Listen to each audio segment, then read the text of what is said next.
Reform and meltdown.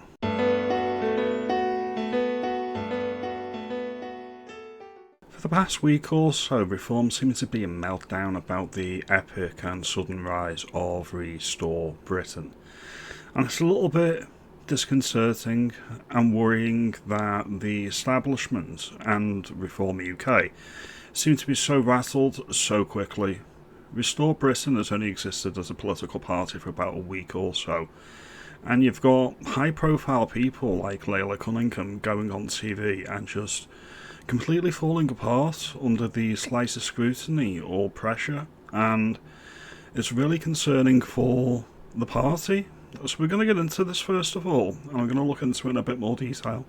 In this first clip, Leila Cunningham says that we are a secular country, and she's taken to task by the panel on Sort TV. So I'm going to play this clip first of all. Christian values. He said the word values. So if you don't, if you don't follow Christian values, you are not British. Is that what you're saying? I'm not. Don't speak for the store. But for me, that's how I took it and interpreted it. Which I think is basically the basis of most of our laws are due under Christian traditions. No, so yes, he is kind of right. We kind of live in a secular government. How well's that going? That's a good point. How well is that going? If we're tolerant of everybody, how well is that going for us as a country? We're not secular. We should not be secular. Well, I don't think we are. I think this is the point that Restore kind of bringing to the front is that we have religion as a secular state. Well, we are. No, we're not. We're not. It's a fact. We're not a secular state. We have a state religion, therefore we're not a secular state. The King is head of the Church of England.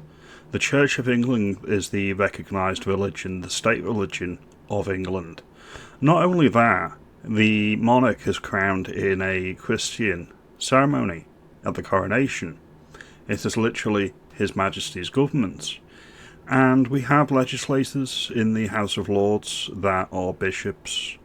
So when Leila in a moment says that they don't legislate and they have no power, the power of Christianity is not power in the United Kingdom, she's completely wrong. The difference between a secular and a non-secular, we don't have people of the church. We are not a secular state. Iraqis, we're not. People of religious faith of either way in this country do not hold positions of government. That's what a secular state is.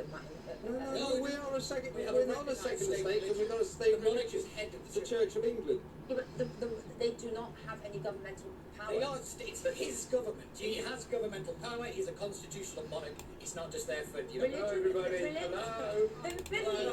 I'm the host. You remember me? So yeah, I mean, you need to know what you're arguing against, and you need to know what you're debating against as well. This is disappointing from Reform, as somebody who at the moment has to vote Reform because Restore Britain isn't up and running yet.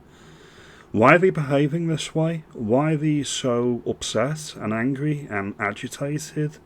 They can't recognise that we may have a secular society, but the basis of our society is underpinned by Christianity.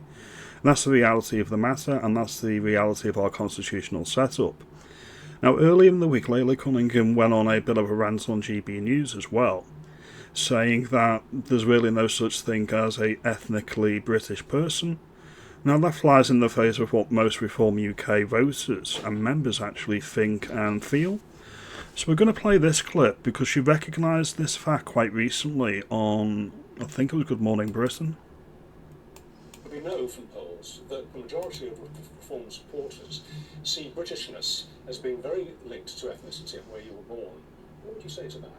I mean, I'm not ethnically British, that is true, and they're not wrong. But I am as British as can be. I mean, when I go to Egypt, I'm a tourist, You may go to Egypt as the tourist. However, would the Egyptians view you as an outsider? I don't think they would. I speak with a British accent, Arabic, I do speak a little bit. I am almost a tourist. Britain is all I know. It's my home, and I deeply love it. And I am saddened, actually, when I go around London, that there isn't more Britishness in London, She does have a point there. We'll end this here. So why do you think Reform UK is acting this way? Why do you think they're so agitated and upset? I think it's very disconcerting, as I previously said. It's very childish to behave this way. They thought they had the right. They thought they had the right-wing vote. They thought they had the working-class vote, and all that's fell down on its arse. And Restore Britain hasn't even started yet. Maybe not alienate your base, maybe not alienate your core vote, maybe not alienate people that you thought you'd successfully poach from Labour, and you might be in a stronger position now, and you should be laughing at Restore Britain, saying, we are the Patriot Party, we have nothing to fear from Restore Britain. That should be Reform UK's position, but they're not in that position. They're flailing all over the place, and people need to question where their loyalty is. As I say, I'm not party political, I am a floating voter, but people need to be pausing now and thinking, what party really represents you the best? Anyway, these are just my thoughts. As always, your mileage may vary. Comment, like and subscribe. You let me know why Policy Layla Cunningham is so agitated. Have a good day.